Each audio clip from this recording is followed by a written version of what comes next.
bottom line. I think the bottom line of slavery are your own senses. Like, no matter what I'm told, that it's cold outside, I feel warm. That's the bottom line. So once they can convince you that your senses are wrong, well, then you're completely open for the slave programming. Once you can look at something with your eyes and ignore your eyes, you're a prime candidate. So I think a lot of this has also something to do with that. You are gonna say that's a girl.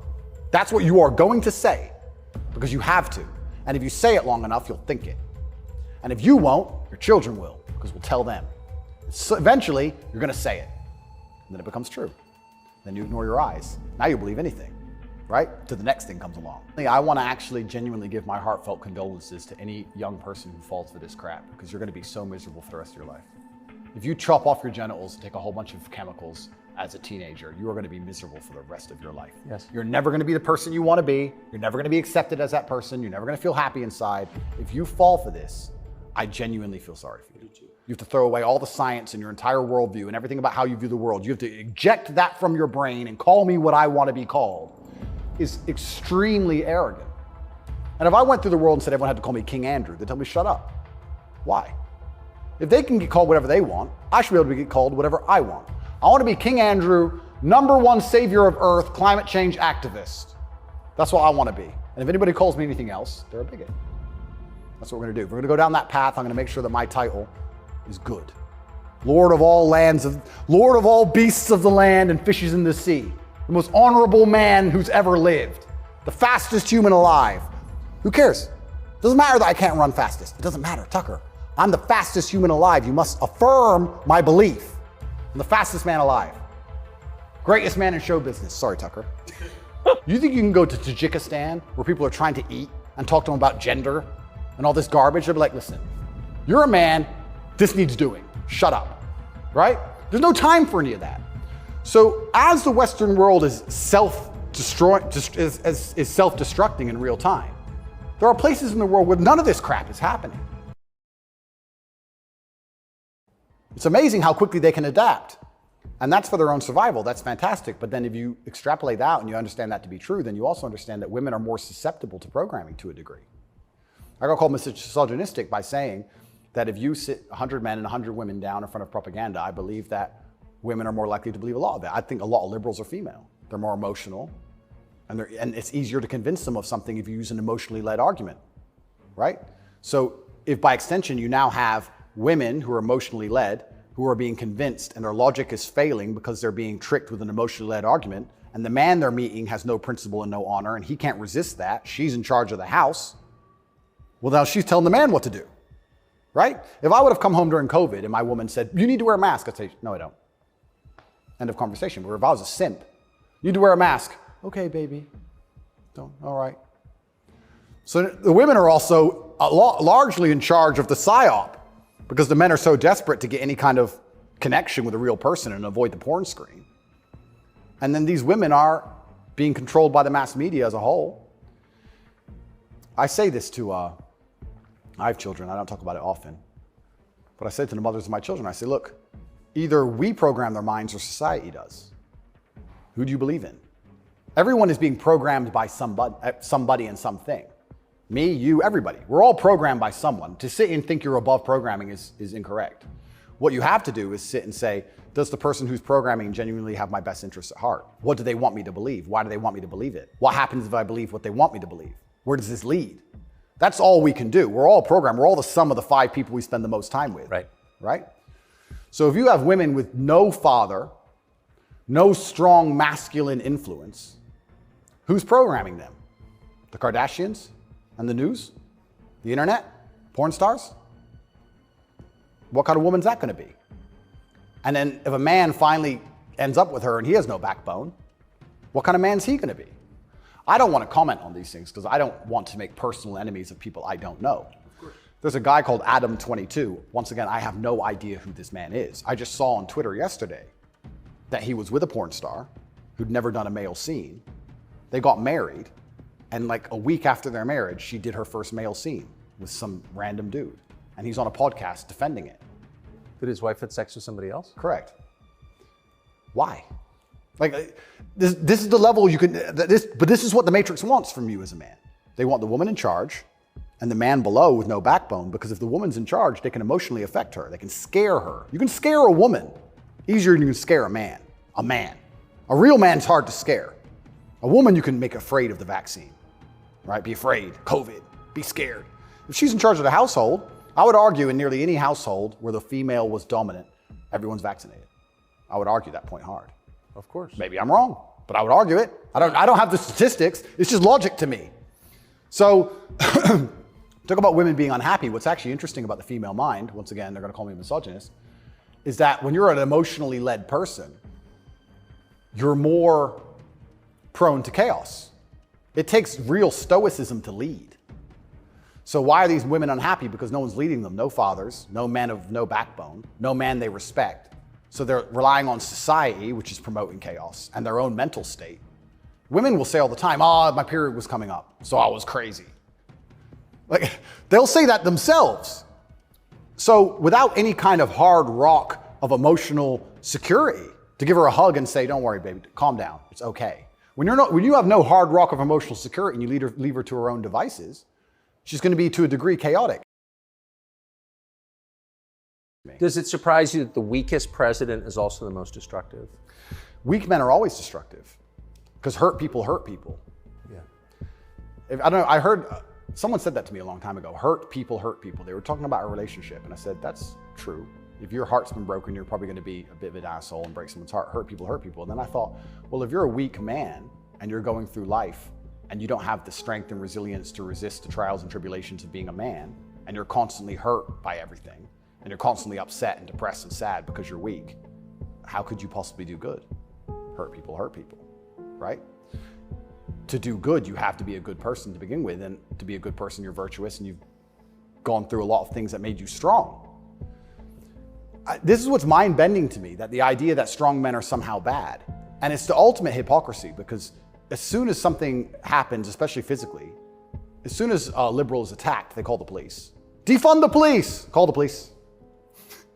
Don't be masculine. Police officer, they want a big, strong man with a gun. Guns are bad. They want him to have one, right? So the ultimate hypocrisy on every level is absolutely and utterly insane. At the base realities of humanity, the absolute base reality, strength in men is respected and wanted. And I think that the closer you get to unfortunate circumstance, the closer you get to reality. They go hand in hand. And then everyone's looking for the strong men. So strong men should always lead, I believe. And for a longest period of human time, that's how society functioned. The strongest men led. But in the Western world now, that doesn't seem to be the case anymore. And weak men are emotionally led. They're not particularly stoic. They're impulsive. And I would say that the most heinous acts, perhaps, that happen in modern society today are purported and committed by weak men. I don't think a school shooter is a strong man. I think it's a weak man. I think it's a man who's been picked on, got butthurt, is upset, girls don't like him, never learned any emotional control. He's the kind of person who does exactly what the TV tells him to do. Act out your feelings, cry when you want to cry. Well, now he's angry, so now what? You told him to act out his feelings. What do you expect him to do? I think that weak men do the worst things. I think weak men hurt women. I think weak men rob stores because they don't want to wake up and work hard and go to work and do it the honorable way. It's a weak man who goes and steals. It's a weak man who beats the shit out of a girl. It's a weak man who shoots up a school. This is all weak men stuff. And society as a whole is telling men to be weaker and weaker, saying it's somehow the solution to everything because being a man is toxically masculine. Being a strong man is bad. It's toxically masculine. To be a good man, you have to be a very weak one. Well, look at the most heinous acts that are committed in society. Show me a strong, honorable, virtuous man of principle who's doing any of this stuff. So weak men commit the atrocities in this world. Absolutely they do. And it's weak men who also attack anybody of virtue, because I think when you're weak, you're intrinsically unhappy. Yeah. I don't think as a man you can be happy if you're weak. I think happiness and strength go hand in hand. Yes. I think that's how we're supposed to be, right? Even strength of mind, strength of conviction, strength of something. If you're weak, you're going to be miserable. So I do find satisfaction in the fact that most of the men who truly dislike me are miserable and weak. And also, like I said earlier about women being gatekeepers, women are fantastic. Women are they're like a barometer for society. I would say you can measure the strength of a society or the virtue of a society or how decayed a society is largely by the actions of many women. I'd like to argue that point. I can argue that point in many different ways. But women really want their man to be strong. Of course. They will punish you for being weak.